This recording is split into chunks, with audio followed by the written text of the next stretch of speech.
Hello everyone. कई लोग मुझे यूट्यूब पे और व्हाट्सएप पे और टेलीग्राम पे मैसेज कर रहे थे कि सर क्या आप यूनिट 8 जो परीक्षा धाम की बुक आई है वो पढ़ा सकते हैं क्या यूट्यूब पर। तो वैसे तो मेंटरशिप प्रोग्राम वाले बच्चे बोल रहे थे कि सर हमको पढ़ा दीजिए जल्दी, जितना जल्दी हो सके उतना।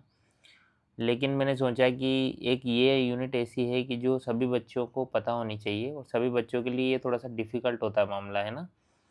तो इसीलिए ये फ्री ऑफ कॉस्ट मैं यूट्यूब पे आपको पढ़ाऊँगा, पूरी की पूरी यूनिट पढ़ाऊँगा। लेकिन अब जब मैं फ्री ऑफ कॉस्ट आपको पढ़ा रहा हूँ और बहुत अच्छे से मेहनत करके पढ़ा रहा हूँ, तो मेरा भी समय भी जाएगा। तो मैं आपसे इतना तो अपेक्षा कर ही सकता हूँ कि आप बिल्कुल सपोर्ट करो इसको।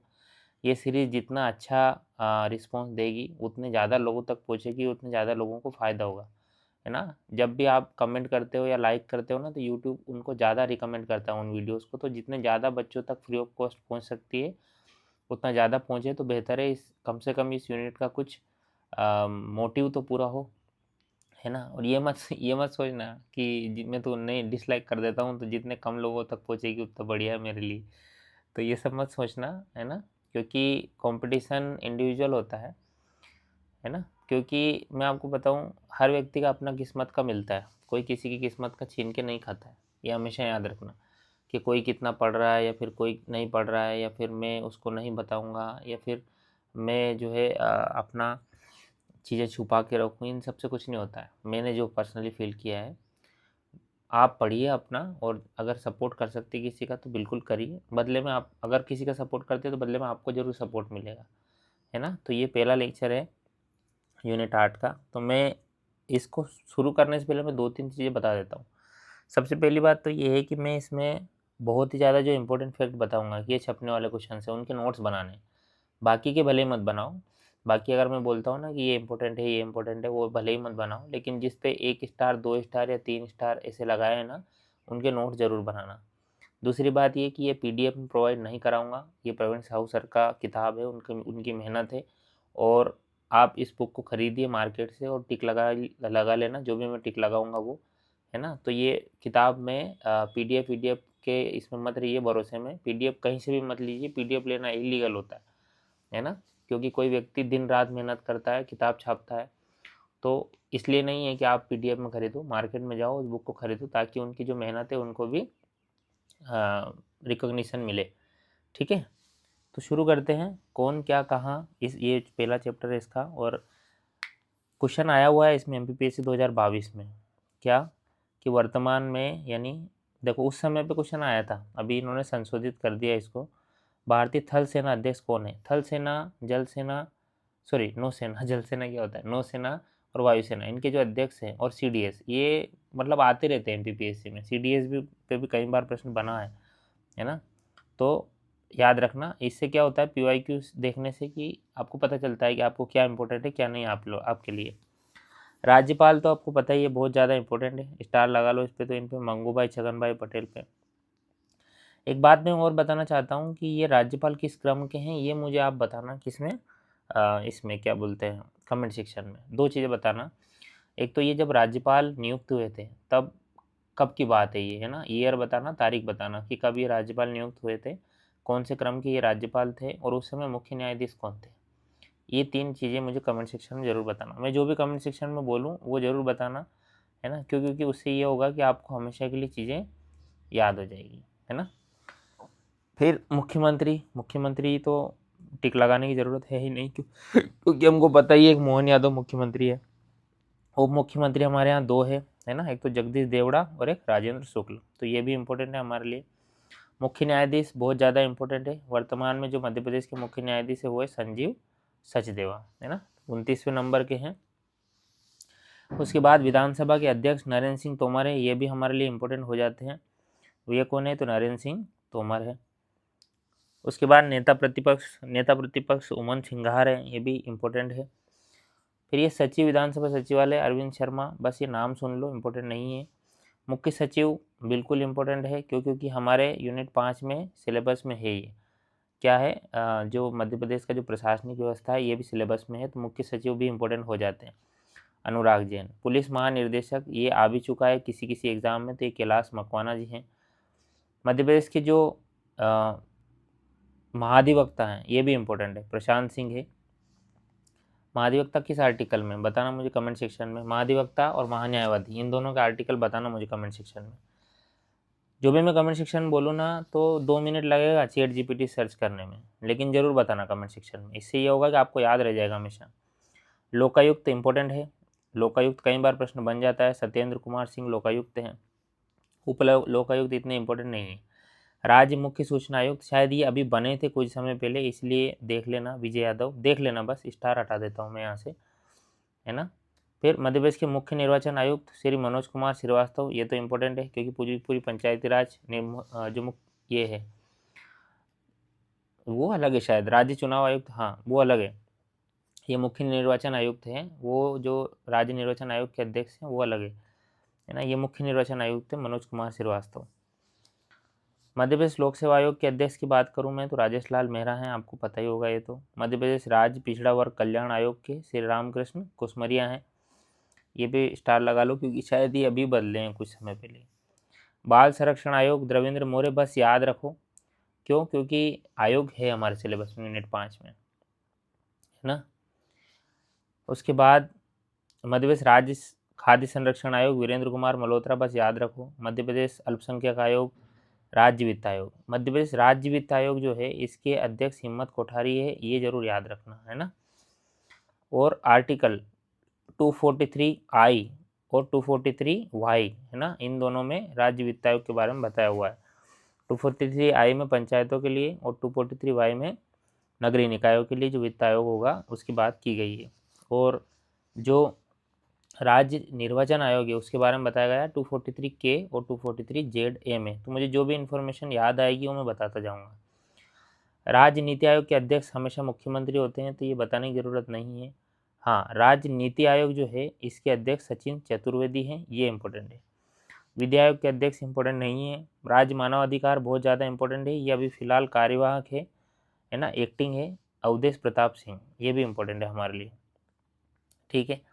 उसके बाद हम बात करते हैं तो राष्ट्रपति, राष्ट्रपति आपको पता ही द्रौपदी मुर्मू है, लेकिन बात जो याद रखनी है वो है कि ये राष्ट्रपति हो गए या उपराष्ट्रपति हो गए या ये हो गए क्या बोलते हैं हमारे प्रधानमंत्री, ये तीनों ही 15वें क्रम के हैं ना, 15वें क्रम के हैं, ये बात याद रखना।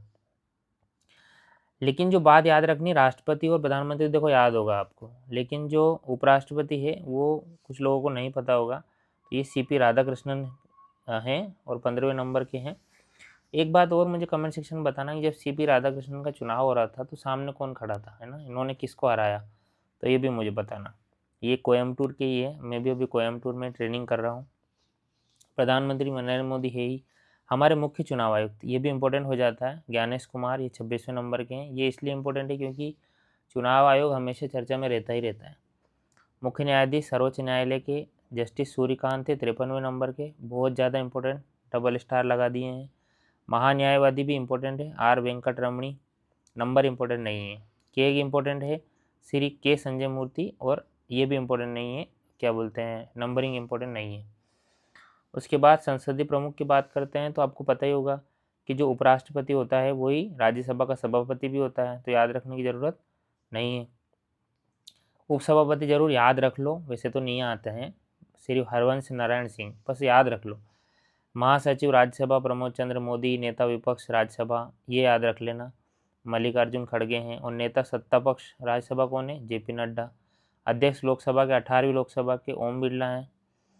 और नेता सत्ता पक्ष तो हमेशा प्रधानमंत्री ही होते हैं, नरेंद्र मोदी। और नेता विपक्ष राहुल गांधी, है ना। ये नेता विपक्ष उपेक्ष तो कुछ नहीं आने वाले ना, इनमें से कुछ नहीं आएगा, बस ये अध्यक्ष लोकसभा का जरूर याद रखो, बाकी तो कुछ संभावना नहीं है।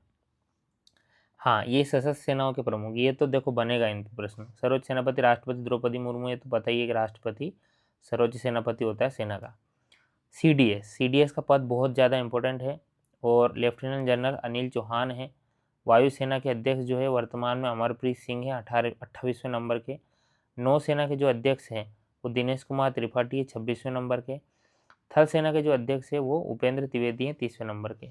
अब मुझे ये बात बताना, इनमें से कौन मध्य प्रदेश का है, क्योंकि ये मुझे पता है कि ये मध्य प्रदेश के हैं कुछ, लेकिन मैं बताऊंगा नहीं, आप कमेंट सेक्शन में बताएंगे कि इन तीनों में अमरप्रीत सिंह, दिनेश कुमार त्रिपाठी और उपेंद्र द्विवेदी, इनमें कौन मध्य प्रदेश के हैं। मैं हिंट दे देता हूँ, वैसे ये उपेंद्र द्विवेदी और दिनेश कुमार त्रिपाठी, है ना, इनमें से संभावना है मध्य प्रदेश में होने की। बाकी सर्च करो और कमेंट सेक्शन बताओ, है ना।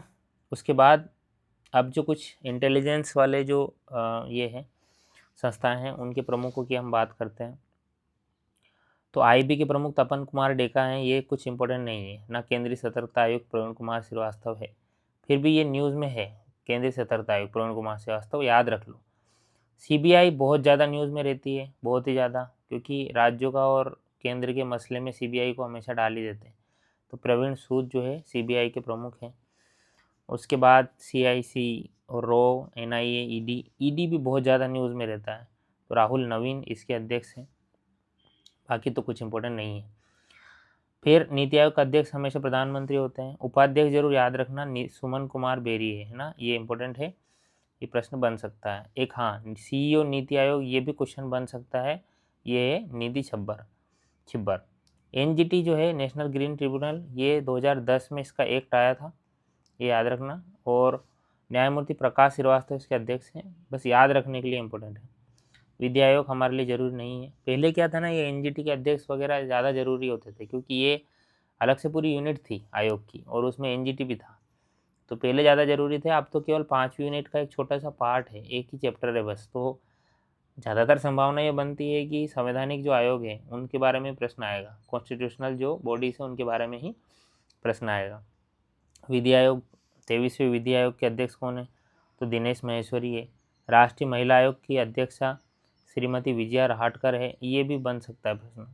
यूपीएससी के अजय कुमार हैं। 8वां वेतन आयोग, ये बहुत न्यूज़ में चल रहा है, तो रंजना प्रकाश देसाई हैं। लोकपाल भी बहुत ज़्यादा न्यूज़ में थे, और ये लोकपाल भी प्रश्न पिछले साल भी आया था, अजय मानिकराव खानविलकर, ये हमारे मध्य प्रदेश के ये भी रहे हैं, चीफ जस्टिस भी रहे हैं, उसको देख लेना। 16वां वित्त आयोग बहुत ज़्यादा न्यूज़ में है, अरविंद पनगड़िया इसके अध्यक्ष बनाए गए हैं, ये बहुत ही ज़्यादा न्यूज़ में है ना। और 15वें के कौन थे? तो 15वें के थे एन के सिंह। कौन थे? एन के सिंह, है ना। उसके बाद प्रतिस्पर्धा और पिछड़ा वर्ग, और हाँ, ये एसटी का जरूर याद रखना, राष्ट्रीय एसटी आयोग अंतर सिंह आर्य है, ये जरूर याद रखना। बाकी तो कुछ जरूरी नहीं है। अल्पसंख्यक मानव अधिकार आयोग, ये भी याद रख लो, वी सुब्रमण्यम, क्योंकि मानव अधिकार आयोग में भी प्रश्न कई बार बन जाता है ना। उसके बाद बाकी कुछ प्राधिकरण हैं जिनके अध्यक्ष, जिनमें UIDAI, unique identification authority of India, ये जो आधार है, आधार यही मैनेज करती है यूआईडीएआई, इसके भुवनेश कुमार है। बाकी ट्राई वगैरह तो कुछ ज़रूरी नहीं है। ट्राई बहुत न्यूज़ में चल रहा है, तो बस एक बार के लिए दिमाग में रख लेना कि अनिल कुमार लाहौटी थे, है ना। बाकी इस पे ज़्यादा दिमाग पे जोर मत डालना, नहीं तो दिमाग गर्म हो जाएगा और फिर बर्फ़ डालना पड़ेगा दिमाग पे, तो ये सब काम मत करना, ठीक है। जोक सपाट, अनिल कुमार लाहौटी ट्राई के अध्यक्ष हैं।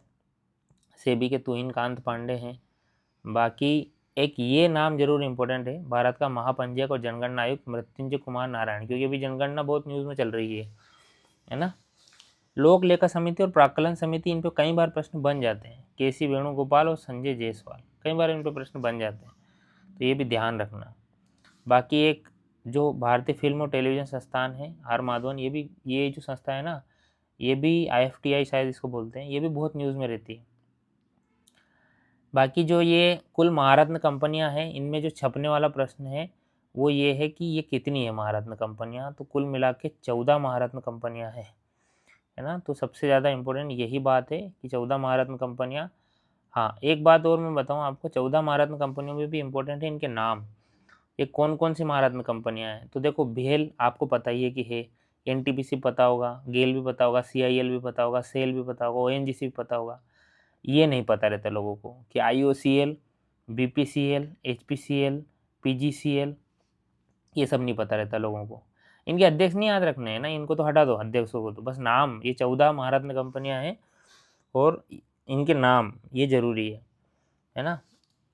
ऑयल इंडिया लिमिटेड भी है, रूरल इलेक्ट्रिफिकेशन कंपनी भी है, जो कॉरपोरेशन, सॉरी कंपनी क्या, पावर फाइनेंस कॉरपोरेशन, और हिंदुस्तान एरोनॉटिक्स लिमिटेड, ये सबसे लेटेस्ट है, HAL। तो ये याद रखना है ना। तो ये बाकी तो देखो सारी 14 याद रखनी है, लेकिन इनके नाम जरूर याद रख लेना, कुछ मत करना, एक छोटा सा नोट करना कि 14 महारत्न कंपनियाँ उनके नाम, तो IOCL, BPCL, HPCL ऐसे करके लिख लेना, है ना, तो ताकि आखिरी के दिन पे रिवाइज आप कर सको। उसके बाद RBI की गवर्नर तो नो डाउट बहुत ज़्यादा इंपॉर्टेंट संजय मल्होत्रा हैं 26वें नंबर के। SBI भी कई बार प्रश्न बन जाता है, तो SBI में चल्लाश्री निवालू शेट्टी ये हैं। इरडा, BSc और NSE ये तो कुछ ज़रूरी नहीं है। UTI, CI, ये फिक्की के भी अध्यक्ष कई बार आ जाते हैं, आनंद गोयंका। उसके बाद अगर बात करूं खेल संगठनों के प्रमुख में BCCI के जो हेड हैं वो कौन है, तो मिथुन मन्हास है। ये इंपॉर्टेंट है क्योंकि क्रिकेट बहुत ज़्यादा न्यूज़ में है, और BCCI की चयन समिति भी कई बार प्रश्न बन जाता है। कोच तो आपको पता ही, अभी हाल ही में उन्होंने वर्ल्ड कप जीता, गौतम गंभीर कोच है। हाँ, गौतम गंभीर जितने ज़्यादा ज़रूरी नहीं है ना, उतने अमोल मजूमदार है, क्योंकि महिला क्रिकेट टीम जो है भारत की, उन्होंने वर्ल्ड कप फाइनल जीता, और उस समय पे बहुत ज़्यादा इनका नाम सामने आया था, अमोल मजूमदार का। तो इनके बारे में तो देखो प्रश्न बन ही सकता है ना। क्रांति गौड़ भी आपको याद ही होगा, मध्य प्रदेश की एकमात्र खिलाड़ी जो उन 11 खिलाड़ियों में शामिल थी, जिस 11 खिलाड़ियों की टीम ने वर्ल्ड कप का फाइनल जीता। उसके बाद ओलंपिक, जो इंडियन ओलंपिक एसोसिएशन है, PT उषा उसकी पहली महिला अध्यक्ष है, इस पर भी प्रश्न बन चुका है। उसके बाद ये सब कुछ ज़रूरी नहीं है, कुश्ती, टेबल, भारतीय फुटबॉल फेडरेशन ऑफ इंडिया, शतरंज, हॉकी का भी याद रखना, दिलीप टर्की है ना। उसके बाद मुक्केबाजी, ओलंपिक परिषद, बैडमिंटन, पैरा ओलंपिक, भारोत्तोलन, हाँ ICC, ये ICC हमारे जय शाह जी लीड कर रहे हैं, ठीक है, मोटा भाई के लड़के। इसके बाद इसरो के जो हेड हैं ये नो डाउट बहुत ज़्यादा इंपॉर्टेंट है, क्योंकि तो सिलेबस में भी यूनिट 7 में V नारायणन है, 11वें नंबर के, छप सकता है प्रश्न। बार्क के हेड भी छप सकता है ये वाला प्रश्न भी, विवेक भसीन है। DRDO भी छप सकता है, समीर V कामत है। ये तीनों क्वेश्चन छपने वाले हैं। बाकी जो याद रखने वाला है वो परमाणु ऊर्जा आयोग के अध्यक्ष AK मोहंती, बस इनको याद रख लेना, है ना। फिर अंतर्राष्ट्रीय स्तर पर अगर मैं बात करूं तो महासचिव संयुक्त राष्ट्र संघ के एंटोनियो गुटेरेस पुर्तगाल के हैं। ये पुराना हो गया प्रश्न, अब नहीं आता ये क्वेश्चन, है ना, बस देख लेना। 14वें वित्त आयोग के विश्व बैंक के अध्यक्ष अजय बंगा, ये भी पुराना हो गया। IMF के हेड जो है क्रिस्टलिना जॉर्जिवा बुल्गारिया की, ये भी पुराना हो गया क्वेश्चन। WTO के अध्यक्ष आया नहीं है अब तक, नागोजी अकोंजो इवेला नाइजीरिया की रहने वाली महिला अध्यक्ष है ये प्रश्न आया नहीं है अब तक। विश्व स्वास्थ्य संगठन के टेड्रोस अधनोम भी पुराने हो चुके हैं, है ना। उसके बाद यूनेस्को अध्यक्ष जरूरी नहीं है, ना FAO के हैं, ना यूनिसेफ के हैं, ना ADB के हैं, ना इंटरपोल के, ना ICG के, ना NDP के, UNHRC, ये ICC की मैंने बता ही दिया, जैसा है। उसके बाद प्रथम स्वतंत्र महिला निर्देशक कौन बनी है, ICC की इंदिरा नूई, और CEO कौन है ICC के, तो संजोग गुप्ता। बाकी एक फीफा का भी कई बार पुराना क्वेश्चन हो गया, वैसे ये गियानी इन्फेंटिनो, पुराना हो गया ये क्वेश्चन, लेकिन फिर भी देख लेना एक बार, ओके। अब ये ज़रूरी हो जाता है, भारत के पड़ोसी राष्ट्र उनके प्रमुख, इनमें बांग्लादेश सबसे ज़्यादा ज़रूरी है, क्योंकि बांग्लादेश में अभी बहुत बहुत दिक्कतें हुई है। चुनाव अभी हाल ही में हुआ है, और वहाँ पे तारिक रहमान बने हैं प्रधानमंत्री, ये बहुत ज़्यादा इंपॉर्टेंट है, बहुत ही ज़्यादा, है ना। मोहम्मद शहाबुद्दीन चुप्पू, इनको चुप करा दिया तारिक रहमान ने, राष्ट्रपति है ये। अफ़गानिस्तान भी ज़रूरी है हमारे लिए, क्यों, क्योंकि इनके नाम ऐसे हैं, अखुंद अखुंद है दोनों, बस याद रखना, हाजी मुल्ला अब्दुल्ला बरादर अखुंद, बिरादर मुल्ला हसन अखुंद, है ना, वो मूवीज़ में बिरादर बोलते हैं ना, वैसा है। भूटान के ये जो वांगचुक साहब हैं प्रधानमंत्री, राष्ट्रपति, शोरिंग टोगबे जो है प्रधानमंत्री है। चाइना वाइना तो कुछ ज़रूरी नहीं है। मालदीव तो पता ही होगा आपको, मोहम्मद मुइज़ जो है, बस देख लेना, है ना, स्टार की ज़रूरत नहीं है। म्यांमार में भी देख लेना, म्यांमार में काफ़ी समय तक सैन्य शासन रहा, फिर मिन आन हलिंग और यूनो शाह, ये इनके प्रमुख हैं। नेपाल अभी प्रधानमंत्री राष्ट्रपति चेंज हो गए, लेकिन अभी हुए हैं कल परसों में, तो एग्ज़ाम में तो नहीं आएगा, लेकिन फ़िलहाल के लिए बस इतना याद रखो कि नेपाल के कौन है, तो राष्ट्रपति रामचंद्र पौडेल है, और सुशीला कार्की जो है यहाँ की प्रधानमंत्री है ना। उसके बाद पाकिस्तान की बात करूँ तो पाकिस्तान भी ज़रूरी हो जाता है, क्योंकि पाकिस्तान के साथ हमेशा लड़ाई होती रहती है, हमेशा। मैं अभी नेपाल की PM देख रहा हूँ कौन बने हैं, सुशीला कर्की ही है। प्रेसिडेंट देखता हूँ कौन चेंज हुआ है, अभी कुछ तो चेंज हुआ है, Balenciagas RSSP wins a huge mandate and country steps into unknown. Ramchandra Patel departs from Qatar to attend second. ठीक है, मैं देख के बता दूंगा, ये तो है ना, कमेंट सेक्शन बता दूंगा। तो सुशीला कार की प्रधानमंत्री, रामचंद्र पटेल राष्ट्रपति। पाकिस्तान मैंने बताया ही, आसिफ अली जरदारी जो है राष्ट्रपति है, शहबाज शरीफ जो है प्रधानमंत्री है। श्रीलंका के भी आपको पता ही होना चाहिए, बहुत ज़्यादा जरूरी है, यहाँ पे बहुत विरोध हुआ है। अनुराग कुमारा दिसानायके राष्ट्रपति, और अमर सूर्या, ये सनत जयसूर्या का भाई अमर सूर्या प्रधानमंत्री है। ठीक है, तो ये मैंने बताया आपको भारत के पड़ोसी राष्ट्र, उनके प्रमुख। इनमें बांग्लादेश ज़रूरी है, बांग्लादेश के बाद श्रीलंका, म्यांमार, ये ज़रूरी है क्योंकि यहाँ बहुत अस्त व्यस्त मामला हो रखा है काफ़ी दिनों से। उसके बाद हाँ, ये तो बहुत ही ज़्यादा, हद से ज़्यादा इम्पोर्टेंट पार्ट है, यहाँ से तो प्रश्न बनता ही बनता है। 2 स्टार लगा दिए, मैं तो 3 लगाऊंगा इस पर। कुछ जो बहुत ज़्यादा ज़रूरी होंगे मैं वो बताता चलूँगा। कॉमनवेल्थ ज़रूरी है, 1931 लंदन यूके इसका हेडक्वार्टर है, 56 इसमें सदस्य है। नया कौन बना है? टोगो, ठीक, 56वां। यूनाइटेड नेशन ऑर्गेनाइजेशन 1945 न्यूयॉर्क में हेडक्वार्टर है, 193 सदस्य है, नया सदस्य दक्षिण सूडान।